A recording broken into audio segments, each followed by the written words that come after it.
with those increases in spending. But I'd like you to just focus on the fourth bullet there, talking about removing $6 billion from the constitutional spending cap. That was a major thing that happened this last year, because what happens is, back in 1991, when they did the income tax, they put in place a constitutional spending cap. It was an agreement to help guard against overspending. But what happens is, when you actually look at the spending, you're looking at that total number in the state versus what we spend, irregardless of what's coming in. Whether we're getting money from a federal revenue source or taxes, like that's on the revenue side. And that's how you do any budget. But what happened this year, which is really, should be scary to everybody in the state, is they said, you know what, we're going to get a lot of money back in reimbursement for Medicaid. So why don't we go into that revenue number, okay, or excuse me, the spending number, and take all the Medicaid money that we're going to get reimbursed for anyway from the federal government, and let's take that out of the calculation. Now, if you think about that, what it now does is it gives them the ability to spend more, because the constitutional spending cap is based on the spending the previous year or compared to the consumer price index. You just can't keep going up. So what we've done is we've now established something that I hope doesn't keep coming back, by saying every time we have something that's going to be reimbursed by the federal government, we're going to take it out of our budget every year. Now think about that. We have numerous things that we get money back from the federal government over time. In fact, I'd have to go back and look, actually, if you look at the percentage of what we had, where your money comes from. 6 or 7%. Yeah, it's where your money comes from. 17% of our budget comes from the federal government. Now that'd be like turning around and saying we're going to take anything that comes from the federal government and we're just going to take it out of our calculation every year. And what happens when that money doesn't come back from the federal government the following year? Which has happened this year. The hospitals. Hospitals is it? Well, hospital state money, we just didn't put it in the DSS share back. But what I'm saying is budgets change every year, right? So that's something you should pay attention to, because that was a major, major issue this past year. And it gives you an idea of some of the philosophy and some of the trickery that's going on to make these budgets work. And it's a dry issue. I mean, people their eyes start glazing over about, X percent of the CPI, compared to spending, and people, their eyes are rolling back.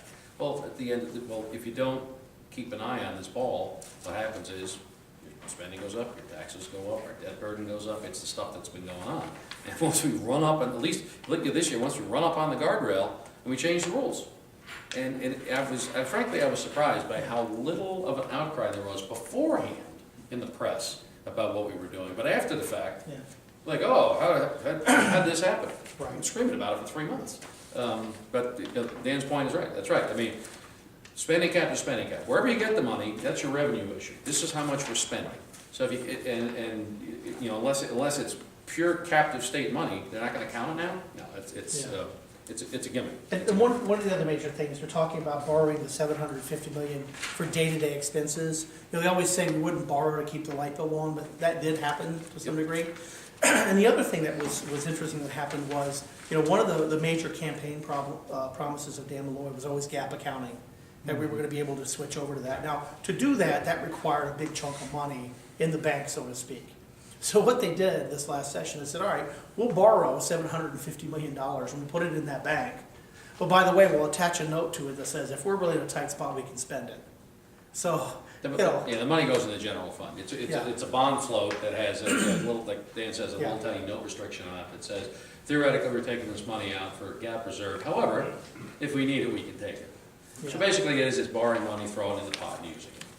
Because there's no prohibition on it. And it's fun. So we borrowed money against the theoretical reserve that we're going to spend it on day-to-day expenses. And it's funny because I got a little bit of heat and actually got a little press on this, because I was asking the OPM secretary, Ben Barnes, I go, has any other state ever done this before?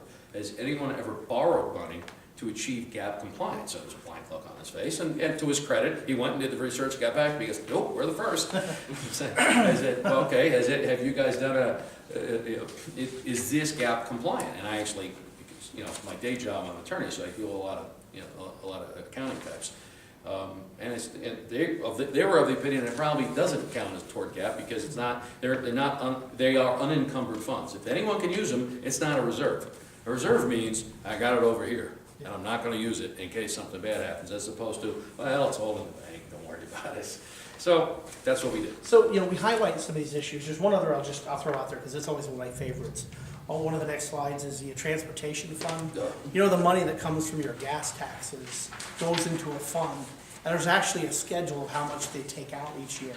Well, basically, there's about $110 million left in that fund that just goes basically to the general fund and whatever we want to spend it on. So I guess what I'm saying is, you know, we're in a really, really bad spot with the budget. Obviously, we both agree that different kinds of choices needed to be made. You know, we're still up there fighting for some common sense, but Connecticut's in a real pickle. There's no question about it. And you know, through the next year, you know, you're going to have to keep the pressure. You know, pay attention to what's happening in the news. Pay attention, you know, writing us letters, but also, you know, telling your friends about what you see happening with the spending in this state and the budget. Because if we don't keep the pressure on, you know, it's just going to be more of the same every year. And you know, we're coming up with another session, and the next session in February, and we'll be looking at the budget again, like we do every year. And we don't know what those revenues are going to be, because we get revenue estimates each year, and about 3 times a year we get them. And they there's been some games played with that. For instance, last year they delayed the revenue estimates till after the election. Yeah, that was a good one. You know, so I don't know if you guys remember that. So it's just, if you guys aren't paying attention, and we'll try to keep you informed. Nobody really knows what's going on up there. It's like the big black box that nobody sees what's happening. If we would, we could push on the issues. Yeah, absolutely. So, major legislative. Well, it's. I mean, the big thing that obviously happened this session, it took the most time and the most energy from the beginning of the session, was the school safety, mental health gun bill. That was the thing that everybody was focused on for a long period of time. Obviously, in reaction to Newtown, that had to be the first month and a half, 2 months. Or more. Yeah, I mean, it really just occupied the entire session. You know, I know last time, I think we were here talking about what was in that bill, what was not. We're willing to do it now too, if anyone wants to kind of go back over it. There were good things in that bill and bad things in that bill from my point of view. I voted yes, Dan voted no. I forget how Tony voted. I think Tony was a yes. No, or she voted for it. She voted for it, right? She voted yes. Yeah, she voted yes. And it was, you know, it's funny because it's one of those tough. At least for me, it was a tough one. I know it was tough for Dan. And he can speak for himself. And I know it was tough for Tony. But that took the most point. We can go back over that at length if you'd like. But here, you know, some of the other stuff that major highlights that we put on the list here. You know, driver's license for undocumented aliens. That was a long one. It's, you know, the rationale behind it sounds laudable, but the reason for it, or the mechanics of it are such that it's just not, I don't trust it. I don't trust it. And frankly, there's already a federal program that kind of does it anyway, that makes undocumented aliens, it's right on the Connecticut Department of the DMV website. I forget what they call it, but it's an adopted program by the federal government that makes you say, hey, I'm here. Hey, I promise I'm going to become a legal alien. You basically got to check in, and then you can get a federally recognized driver's license that the states have adopted. But the state of Connecticut went out and made it easier anyway. So, which, you know, forget about federal preemption and, you know, who's in charge of immigration, and we can have that fight all day. It was unnecessary. Let me add to the next one. There were a couple of things too that were unfortunate in this, because, you know, it's a controversial issue at its basis, but, you know, one of the reasons they were saying is it would help people get insured.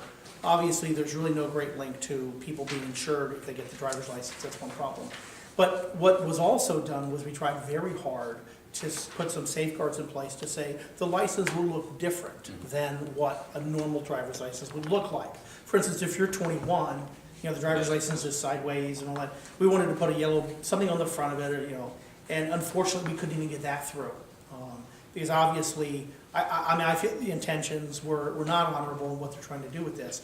They did finally say that on the back they would put not for use for a federal ID or something like that. It's really kind of a joke, because, you know, not everybody looks at the back of a driver's license. Yeah. So that is one we did try to do what we could to stop that.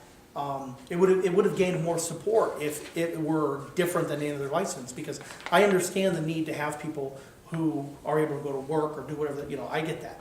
But we can't do things that keep emboldening people, emboldening them to keep coming and doing this. Yeah, coming and breaking law. And, you know, the funny part is that the other states that have done similar things, a similar type of program, I forget how many, 6 or 7 states, their statistics, a bunch of them stopped doing it because the insurance rationale didn't pan out.